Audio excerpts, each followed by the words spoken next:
Hello and welcome. Tonight, FCT Minister Nyesom Wike pulls out of all reconciliation agreements, and the People's Democratic Party accuses Oyo State Governor Seyi Makinde of being responsible for the crisis rocking the party. Federal government, in collaboration with the United Nations Development Programme, begins airlifting of cargoes to East and Southern Africa with a 50% reduction from commercial rates. Petroleum Products Outlet Owners Association urges NPFL to strictly adhere to the 30-day maintenance timeline announced for the old Port Harcourt refinery. And Ukraine's President Volodymyr Zelensky slams the United States over its silence on Russia's largest serial attack, which has left at least 12 persons dead.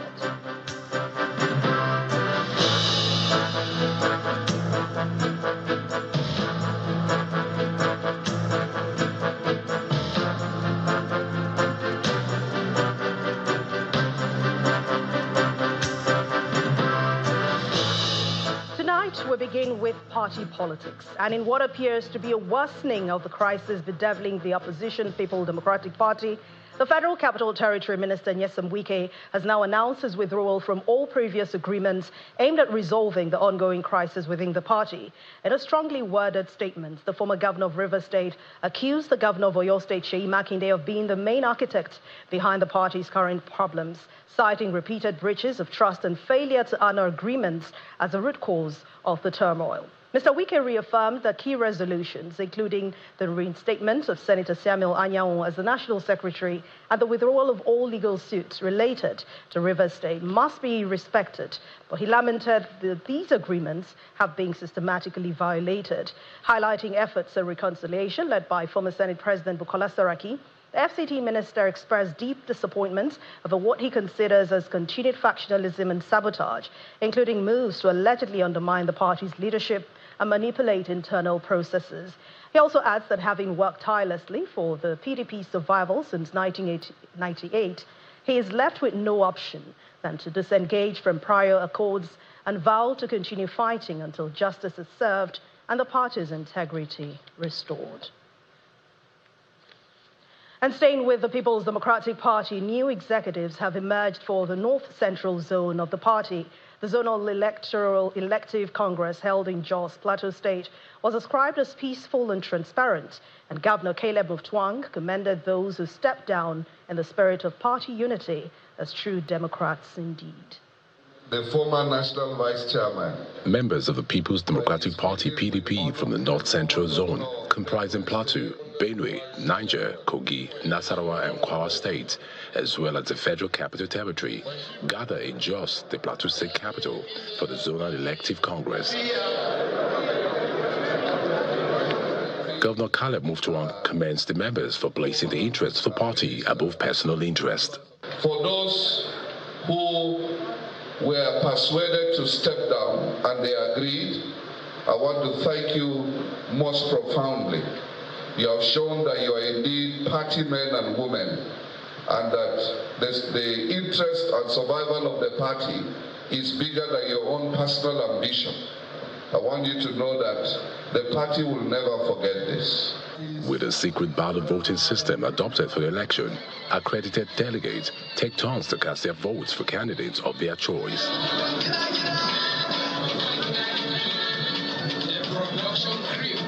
After some hours, voting ends and the ballots are sorted.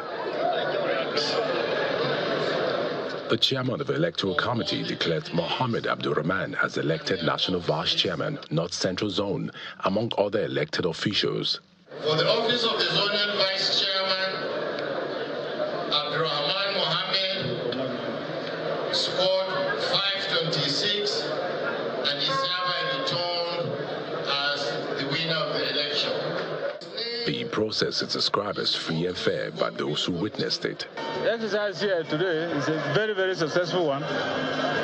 You can see all the people, all the delegates from all the states, including the FCT, very excited. They are happy that the exercises are taking place today. Former Senate President and Chairman of the PDP Reconciliation Committee, Senator Bukola Saraki, speaks on efforts to reposition the party. I'm optimistic that you will see PDP will play the role it should play in this democratic system. I'm assured. The elected zonal executive members thereafter take the oath of allegiance.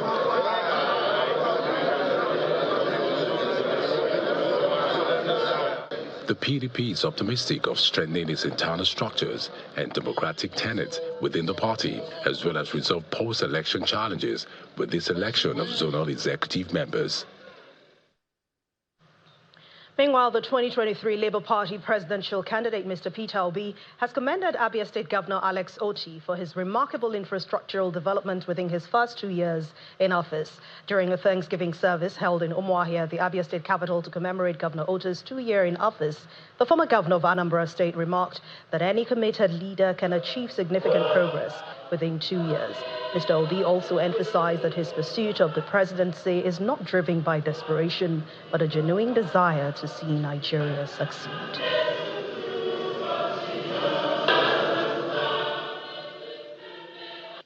Everybody sees in Nigeria. It's no longer like he said during the summer. You don't need to do the radio. You don't need people to tell you. And the ordinary people in Nigeria. It's happening in Nigeria. We want it to happen everywhere in Nigeria. Because if it only happens in Nigeria, it is not happening in any other place. When you leave Nigeria, I enter another place, maybe they will kidnap you. Maybe they will take what you have in your pocket. So it's important that it's happening everywhere. I'm not desperate to be a president. I'm desperate to see Nigeria fall. We want future leaders like him.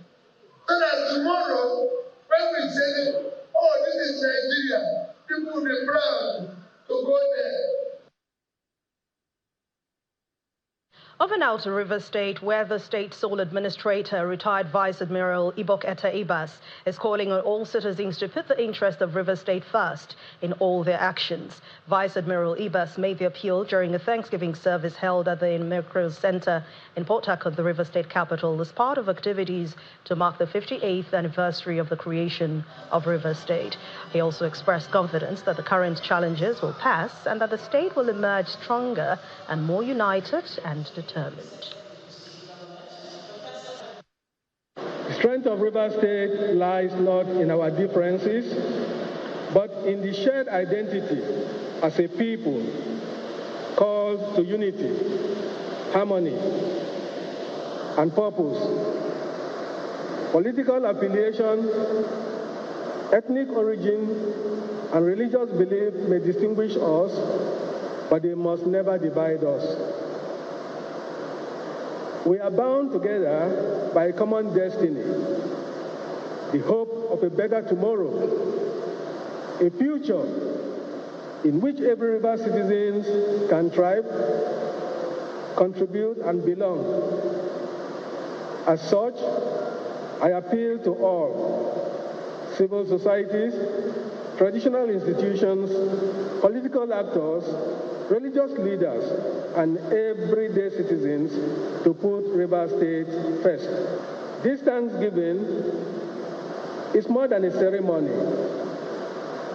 It is a sacred moment, a time to reflect, to forgive, to reconcile, and to pray for each other.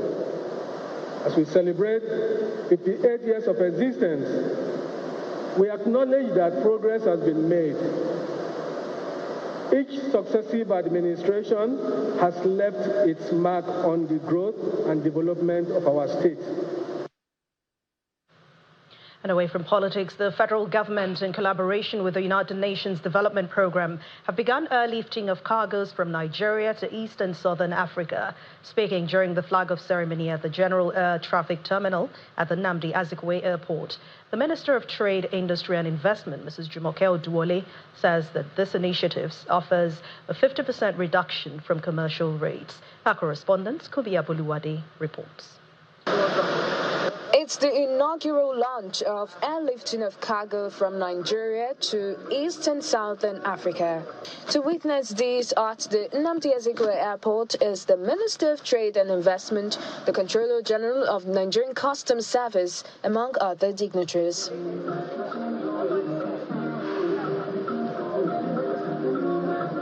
This is an initiative by the federal government in collaboration with the United Nations Development Programme to promote inter-trade among African countries and enhance connectivity. For far too long, Nigerian exporters have faced steep logistics costs and long delivery times when they trade with their African partners. Today marks the delivery of a campaign promise for President Bola Ahmed Tinubu GCFR's administration to Nigerians in our collective effort to optimize the African Continental Free Trade Area for Nigerian businesses. This corridor is framed by special rates that are currently 50% lower than the commercial rates and are applicable to Nigerian businesses that are members of umbrella business groups in Nigeria. Today we are not simply launching a new trade route, we are unlocking a new era of African commerce.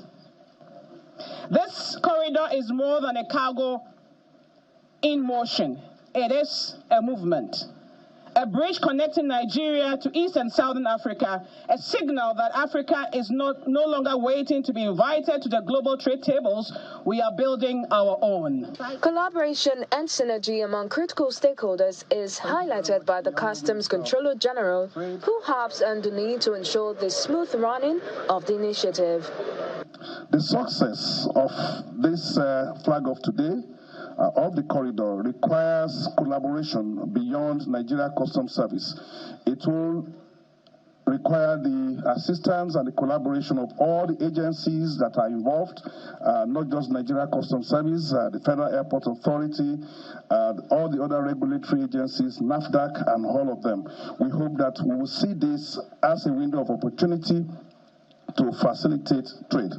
With the speeches rendered, it's now time for the loading of the cargoes from the terminal into the aircraft. With a total of 4 companies who have shipped their products through this inaugural flight, it's expected that this initiative by the federal government will help reduce logistics costs for Nigerian businesses and improve their growth. Kumbi Aboluwade, Channels Television News. To security matters now, gunmen suspected to be herdsmen have shot a Catholic priest in Benue State. In a statement released by the Chancellor of the Catholic Diocese of Makurdi, Reverend Father Shima Okpanya, the victim, Reverend Father Solomon Atongo, who was attacked on Tuesday evening along the Tayola-Makurdi-Naka Road in Gwere local government area. Reports say that 2 other people who were traveling with him were abducted by the assailants. Reverend Father Atongo is the priest in charge of St. John Kwasi Parish in Jimba. He's currently receiving medical treatment, and the church is calling on the faithful to pray for his swift recovery and divine intervention. In part 2, after the break, Petroleum Products Outlet Owners Association urges NNPCL to strictly adhere to the 30-day maintenance timeline announced for the Old Port Harcourt refinery. Please join us again.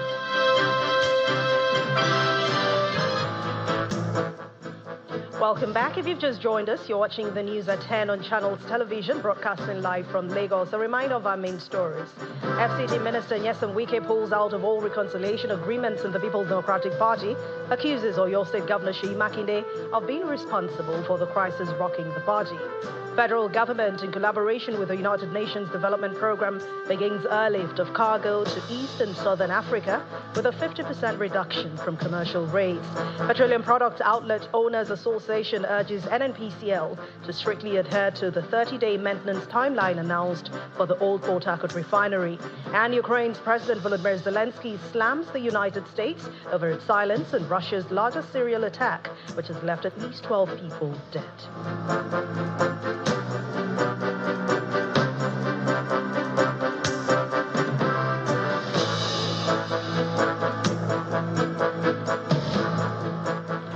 The Joint Admissions and Matriculation Board, JAMB, has released the results of the recently conducted 2025 UTME resit examination for candidates at centers impacted by technical glitches. While the statements by the Public Communications Advisor of the board, Fabian Benjamin, says that while the initial glitches was unfortunate, it was also revealed numerous alarming practices perpetrated by candidates, certain proprietors of schools, computer-based test centers, which have exacerbated examination irregularities. But the statement explains that all results are now released, except for those of candidates who committed examination infractions and those slated for mop-up examinations. The statement also adds that while releasing the results, it should be emphasized that recent discoveries, especially by security agencies, have necessitated a withdrawal of some of these results of implicated candidates across the country who have been previously released. But according to the JAMB spokesman, out of 336,845 who were eventually scheduled after isolated good sessions of the affected centers were excluded and their previously unverified candidates were added, 21,082 were absent. In the meantime, the Joint Admissions and Matriculation Board, JAMB, as we heard earlier, has released results of the 2025 UTME receipt examination. The examination body updated the overall distribution of scores, saying that it will go ahead to also release the full results in all underage candidates. Well, tonight, we search for answers on how examination performance can actually be improved in Nigeria. Babajide Ogunsowo, founder of Leadership by Data and Channels Television's data analyst, is here to share more analysis and intelligence about the 2025 UTME results. Thank you very much, Babajide. I mean, this just brings memory of when we were JAMB, but more than 330,000 students were actually scheduled for the UTME receipt exams. What do these results look like with the release of it? These results look quite the same. I don't know if you remember your JAMB, I do remember. JAMB score. However, first of all is the decision by the Registrar of JAMB, Professor Ishak Oloyede, to have students receipt this exam is a rare one, as rare as the one kobo coin. But it is also the right decision. It's also the right decision because parents feel more satisfied. And I spoke closely to one of the parents and her daughter, and I asked her, what's the difference? And she gave me permission to share the results the first time her daughter took the exam and the second time. And she said, this is a classic case, in her words, of renewed hope for her daughter. So let's take a look at what happened.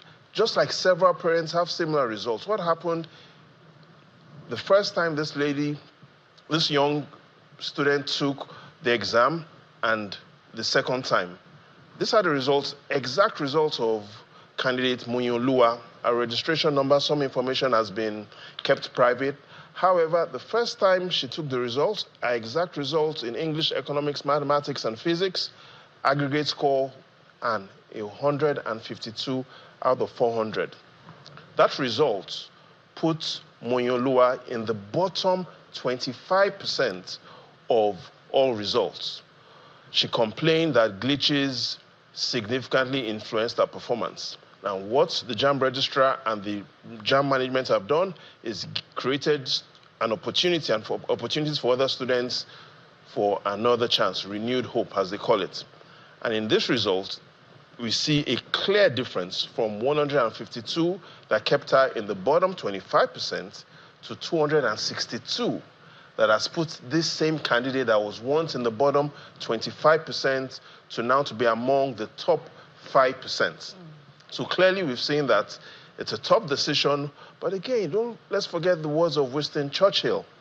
All men make mistakes, but only the wise ones learn from their mistakes. So clearly we know where JAMB belongs to and its management on what exactly has happened. Well, Babajide, I mean, I said earlier that this just brings back memories, but for some of us were lucky to just sit for it once and got it right without glitches. But when you look at the 2025 UTME results, is this still consistent with the trend, or is it better with the historical trend when you look back at what had happened before now? So, after studying the 2025 UTME results, I've classified it as it's the best of bad news. And I'll explain what I mean by it's the best of bad news. JAMB started this computer-based testing in 2013. So it's easy to group it into what we've seen is 4 generations. And I'll explain what I mean by 4 generations. We've seen generation 1, 4 years, those that took the exams 2013, 14, 15, 16. We'll examine those results. Generation 2, 2017, 18, 19, 20. Generation 3, 2021, 22, 23, and 24. and now we are started the 4th generation. And if we take a look at the results across these year groups, these 3 generations that have completed, and this the beginning of the 4th generation, here's what you will notice. The position we have is more than 70% of students still score below 200. First generation, 2013 to 2016, 6.4 million students, 78% scored below 200. The second generation, students 2017, I took JAMB 2017 to 2020, 7 million students, 76% scored below 200. And the third generation of students that took JAMB between 2021 to 2024, 6.3 million students, another 79% of those students scored below 200. Now, why do I say this is the best of bad news? This year, the beginning of the 4th generation, 1.9 million students, we've seen 1.93 million results released. Again, 71% scored below 200. Why is this the best of bad news? Is comparing it to the previous generations, this is the best generation. However, this best generation in terms of 71% is still bad news because, again, 71% is a lot of this results that have been released scoring below 200. So that's the real situation we find ourselves. But here's why it is more troubling. And if you look at what exactly is in front of you, the summary is that since JAMB started computer-based testing in 2013, 22 million results have been released. However, only 1 in 4 students score above 200. That's the summary of the situation we have today. And so I'm calling on a declaration of a war on education. Just as we're fighting a war on trying to restore peace to all parts of the country, we are looking at the situation, and that's what the statistics tell us. And between 2013, when CBT started to date, 22 million results released. However, only 1 in 4 students score above 200. So clearly, we have a lot going on. Exactly, because I was going to say, maybe on another day we'd have to discuss why this is happening, because it should be getting better, not getting worse.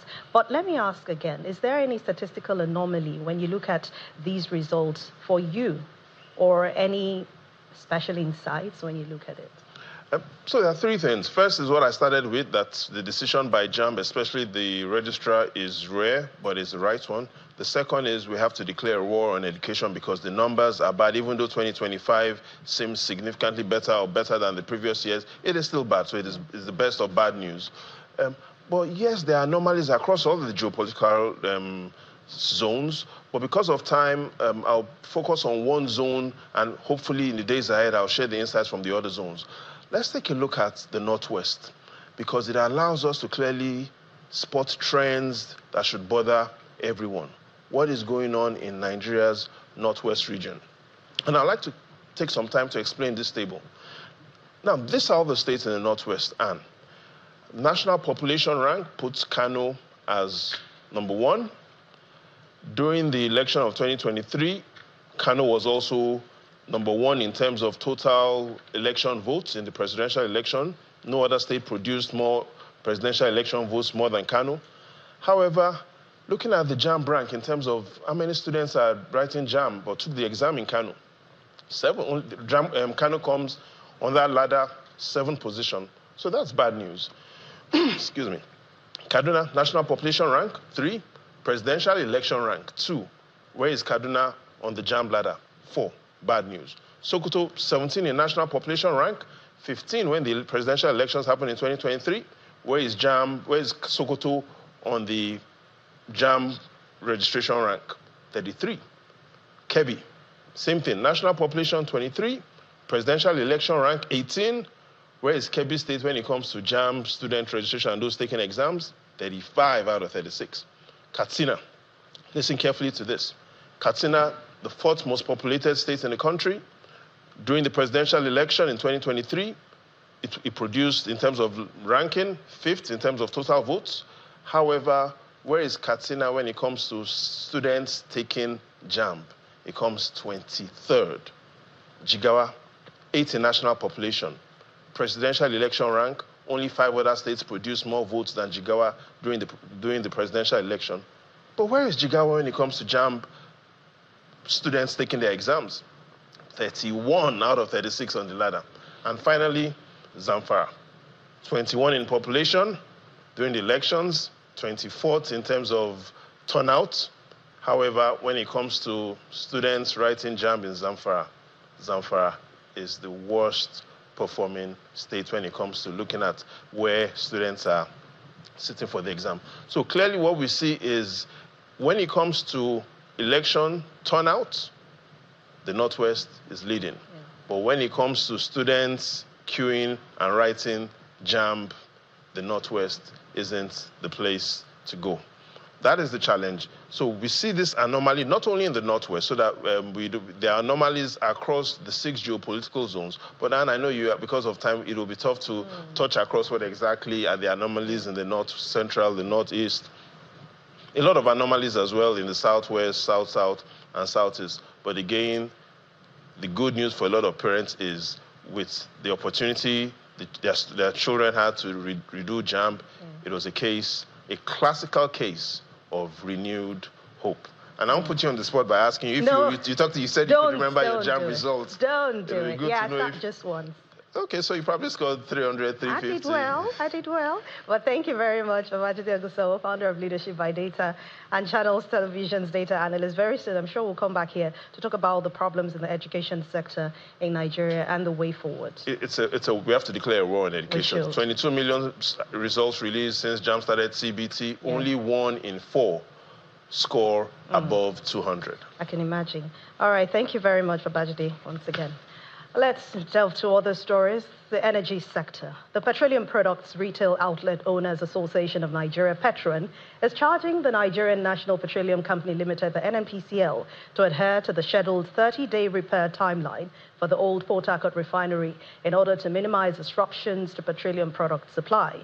The body, in a statement, in its public relations officer's statement, says Dr. Joseph Obele expressed concern about the recent shutdown of that refinery. He also says the association fears that the 30-day schedule might not be realistic due to the usual bottlenecks, potentially leading to further delays and exacerbating supply challenges. But Petron is also worried about the delays in the refinery's 30-day rehabilitation schedule, saying that it may worsen economic hardship for millions of Nigerians. It would also have a negative effect on the business of Petron members who have bought millions of liters of petroleum products from the NNPC refining depot. And still ahead on the news at 10, National Drug Law Enforcement Agency NDLEA announces major drug seizures in Lagos and River State valued at over 6 billion naira. Please stay with us.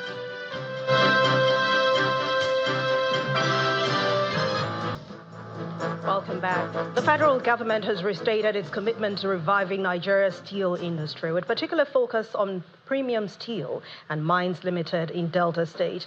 The Minister of Steel Development, Prince Abubakar Audu, made this pledge during a working visit to the facility. He also expressed youth empowerment and technical training at the closing ceremony of the boot training program in Onitsha, Anambra State. Once a beacon of Nigeria's industrial aspirations, the steel company in Ovia Alaja, now known as Premium Steel and Mines Limited, has over time suffered neglect and begun to decay. But it was not always so. Decades ago, the facility hummed with activity, producing steel and offering thousands of jobs. Today, it stands as a shadow of its former self, with rusted machinery, abandoned buildings, and overgrown vegetation dotting the landscape since operations grounded to a halt in 1997. The Minister of Steel Development, Prince Abubakar Audu, is here with his team to see how this facility, which has the potential to create 5,000 direct and 10,000 indirect jobs, can become productive again. Yes, sir. Yes, sir. We, in Premium Steel, we brought 9... Accompanied by the management of the facility, the minister is taking on a tour. The president is serious about creating a $1 trillion economy by 2030. And steel is, as you know, the bedrock of industrialization. So we're here to take a cursory look at the facilities here. I think one of the things that I've identified, having discussed with the management, is that there are ongoing discussions between the management and potential investors to bring money to restart the plant. And part of what would be required where they would need the assistance of the federal government is in terms of raw materials. So, we have to look into that to see how we can ameliorate some of those challenges. Afterwards, the team discusses the way forward with the management stating its challenges. The minister then sets a goal for production to begin again. The absence of iron ore supply from indigenous source, PSML's present plan considers import of iron ore. This is posing multiple threats to the project, including high working capital cycle. I'm also aware, like you have mentioned, of your ongoing partnership discussions with a Fortune 500 global steel firm for the resuscitation of the plant. We must make sure that these efforts culminate in early completion and operation of the steel plant. You have mentioned within 24 months, but I think we can cut off a minimum of 6 months from that. I think that if we target 18 months, to bring it back online with federal government support, those are the types of things I would like to see.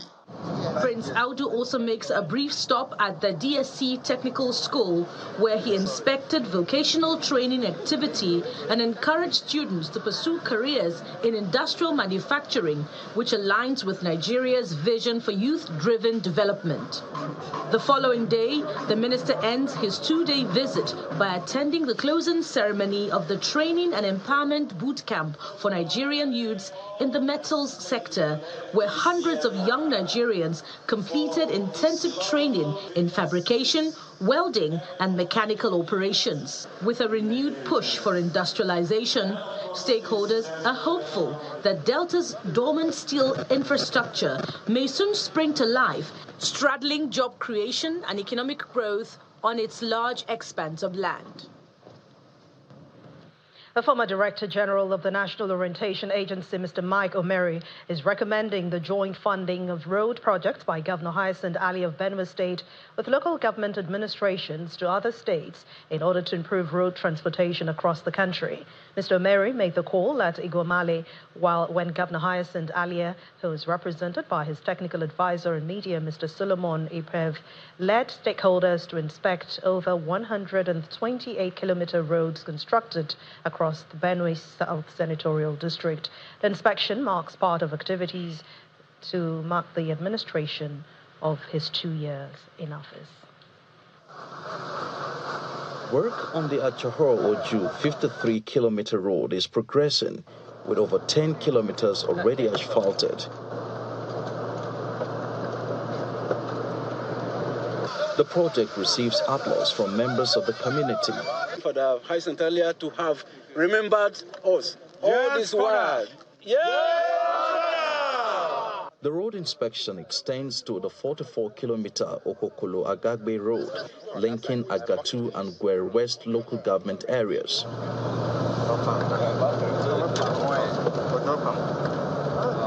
At the 31-kilometer Igumale-Aguila road, drainages have been constructed and the base work completed for asphalting to begin in June. The contractor is currently carrying works on the sub-base, that is the filling of the sub-base. The lateritic work we can see now is the sub-base, and they have achieved about 35% work on this road for now. Governor Alia has shown another dimension, another model, in applying the concept of leadership for development. And I believe that all the local governments should, not just in Ado and Otupo, but everywhere in Nigeria, they should explore the possibility of synergizing to develop their areas. Other projects inspected include the Akpaegede and Taraku primary health care centers, as state officials speak on the Otobi Waterworks and the greenhouse farm projects, all in Otukpo local government area, aimed at addressing water sanitation and food security. The idea is that at any time a pregnant woman walks into the clinic, she'll have somebody, be it 2 a.m., 1 a.m., to be attended to. And at the end, a pregnant woman who comes to the clinic should go back with a live baby, healthy and strong. The most difficult situation in the Tukpo local government is water. And that's the reason why the Water Works is a project that His Excellency is not resting on his oars, to make sure that this 1.5 billion that has been injected in this project does not go to waste.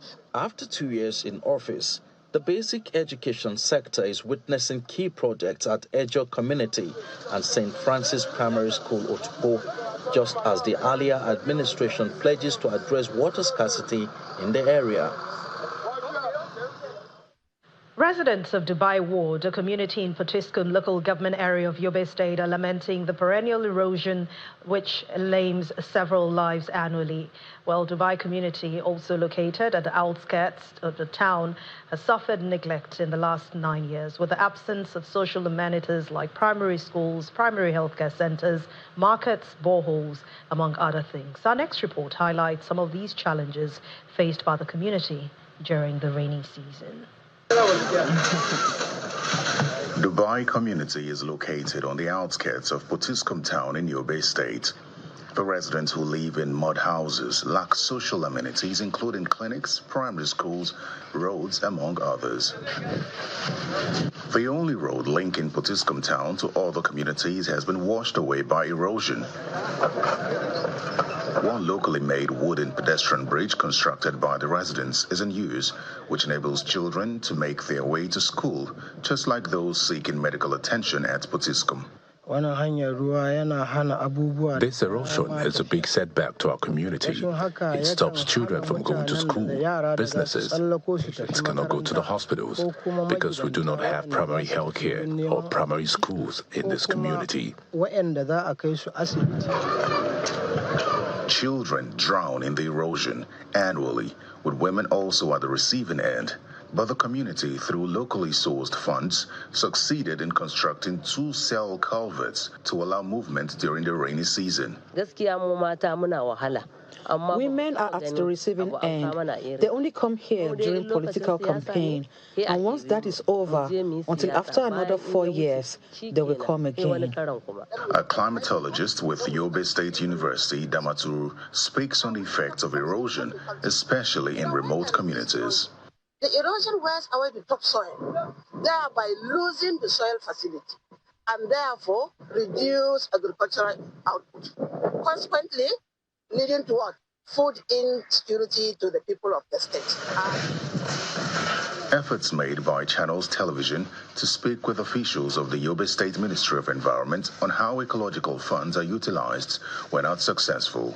As another rainy season approaches, a philanthropist donated the sum of 3 million naira to construct a 2-cell culvert in the community to allow movement of persons, especially children. I took some pictures, I posted online where this philanthropist came in. So he took the responsibility of funding this project by sending a sum of 3 million naira, expecting this amount can cater for. But we don't know if it can cater or not. But as you can see, we are just starting. As members of the community look to the Yobe State government and other philanthropists to wipe away their tears, after battling with perennial erosion for many years, they remain optimistic that no life will be lost this year due to erosion. To Zamfara State now, where Governor Dauda Lawal has reaffirmed the commitment of his administration to providing political will and financial support to end malnutrition across the state. He stated this during the launch of the comprehensive nutrition policy and signing of Memorandum of Understanding with the United Nations Children Emergency Fund, UNICEF, and the Federal University Gusau to train 1,000 auxiliary social workers. Child malnutrition remains an issue of concern in Zamfara State, with thousands of children suffering from severe acute malnutrition. Thank you very much, Your Excellency. According to the United Nations Children's Fund, UNICEF, out of 1.2 million children in the state, an estimated 250,000 are currently battling severe acute malnutrition. a situation requiring urgent and coordinated intervention. To address this, the state government is launching nutrition and food policy with collaborations from the Federal University, Gusau, and UNICEF. On our part as UNICEF, we are informed by the Convention on the Rights of the Child, and that convention states that every child, no matter where, whether they're in Zamfara state or in my own country, India, has the right to adequate nutrition. Nigeria, including the state of Zamfara, is a signature to that convention. The signing of the Memorandum of Understanding marks a pivotal moment in the state's fight against malnutrition. The formulation of this policy shows that the state government of Zamfara has a great sense of vision in terms of supporting every single person in the state to receive sufficient nutrition requirements for their development as a state. And this is with the support from FCDO and the BHA through UNICEF. And we believe with this initiative, we'll see much more support coming from different donors. Governor Dauda Lawal announces the immediate release of 500 million naira as counterpart funding, pledging full support for the implementation of the nutrition policy. I want to assure all stakeholders that this government, through the Ministry of Women Affairs and Social Development, as well as the Federal University Gusau, and our dependable partners at UNICEF, will see this project through to full implementation. About the second counterpart fund, which you made a mention of the minimum of 500 million, I'm also confirming to you that we have funds and we are ready and we'll put the first 500 million for this project. He proceeds to commission the nutrition supplies and commodity warehouse. To guard against misuse of the items, Governor Lawal issued a stern warning as he also called on traditional rulers to collaborate with the newly trained auxiliary workers to ensure proper policy implementation. The National Drug Law Enforcement Agency, the NDLEA, has announced major drug seizures valued at approximately 6.5 billion naira from operations at the Port Harcourt Ports Complex on Air in Rivers State and the Apapa Seaport in Lagos. The intercepted shipments include over 6 million opioid pills, specifically 225 milligrams of Tramadol, 225 milligrams of Tapentadol, 225 milligrams of Carisperidol, as well as 332,000 bottles of codeine-based cough syrup. In a statement issued today, NDLEA spokesperson Femi Babafemi says the seizures followed intelligence gathering and monitoring of new smuggling routes used by the drug cartels. According to him, 6 million opioid pills and 162,000 bottles of codeine syrup were recovered in 2 containers during the joint inspection at the Onne port on May the 19th and the 20th. Another 170,000 bottles of codeine syrup were recovered at Apapa port on May the 22nd. In a related operation, NDLEA operatives arrested 2 British nationals and 2 Nigerians for allegedly attempting to smuggle 51.10 kilograms of loud, which is a potent cannabis strain, through the Murtala Muhammad International Airport in Lagos. We delve into the world of sports now. The chairman of the National Sports Commission, Shehu Diko, has attributed the blackout at the Moshood Abiola Sports Arena during the 10,000 meters race to a technical hitch, as he apologized for the unfortunate incident. At the press conference at the Gateway Games in 2024 held earlier today in Abeokuta, the Ogun State capital, Mr. Diko promises to address the lapses observed at the ongoing games. Something tripped at that moment. A switch tripped that's supplying the light at that moment. And there's nothing anybody can do about it. It's part of that.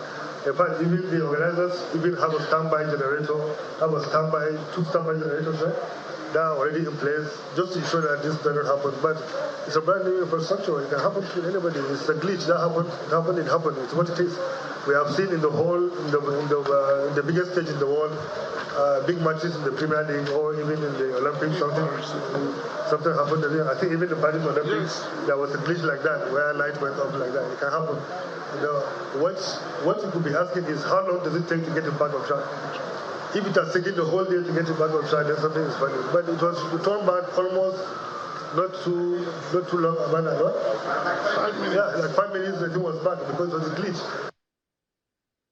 And it's official. Heartland of Owerri and Okwa United have been relegated from the Nigeria Premier Football League following the conclusion of games in the 2024-2025 season. With all 10 games played simultaneously across the country, Rivers United edged Nasarawa United 2-1. Bayelsa United silenced its season's champions Remo Stars 3-0 in Yenagoa. As for Heartland, their 2-1 win against Akwa United in Owerri was not enough, as both teams will be playing in the Nigeria National League next season. The biggest winners of the day is 3SC, who trashed Rangers International 5-1. Katsina United, Niger Tornadoes and El Kanemi Warriors all enjoyed home wins. Manchester City, Chelsea and Newcastle secured places in next season's Champions League as Liverpool lifted the Premier League trophy, and that's after a 1-1 draw against Crystal Palace on the dramatic final day of the season earlier today. While Chelsea ended Nottingham Forest's dreams of a first appearance in the Champions League since they were European champions back in 1980, thanks to a 1-0 win, while Newcastle, despite the 1-0 defeat to Everton, also scaled through. For Arsenal, they needed just a 89th minute winner from Martin Odegaard to beat bottom-of-the-table Southampton. Tottenham suffered a hangover from their Europa League celebrations as Brighton came forward behind to win 4-1. West Ham were 3-1 winners as Ipswich Leicester lost 2-0 at Bournemouth. Away from sports, but outside our shores, Ukraine President Volodymyr Zelensky has alleged that America's silence after Russia's recent attacks is encouraging Russia's President Vladimir Putin. At least 12 people have been killed in overnight attacks by Russia, and that's after it launched the highest number of drones and missiles in a single night since the war began. He warns that Russia's brutality cannot be stopped without strong pressure on the leadership of Russia. The attacks by Russia, said to be the largest in recent times, occurred on the third day of a planned prisoner swap between Russia and Ukraine, the only tangible outcome from peace talks in Istanbul earlier this month, which has so far failed to produce a ceasefire. There were several drone strikes from Russia. This footage shows emergency responders trying to extinguish fires in Odessa as smoke billowed from cars and houses that were damaged in the attack. Ukraine's Air Force said it shot down 45 cruise missiles and destroyed 266 UAVs, with most regions in Ukraine affected and hits recorded in 22 locations. Of the people killed, 3 in Zhytomyr region were children, all of them siblings. Despite mounting international calls, Russia has continued to intensify its aerial campaign, showing no sign of halting its offensive and ignoring calls for a ceasefire. In a pointed message to the U.S. President, Ukrainian President Volodymyr Zelensky said the world may go on vacation, but the war continues, despite weekends and weekdays. This cannot be ignored. America's silence and the silence of others in the world only encourages Putin.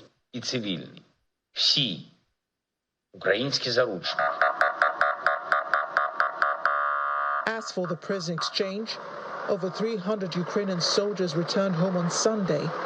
It was the third and last part of a major exchange that reflected a rare moment of cooperation in otherwise failed efforts to reach a ceasefire in the more than 3 years of conflict.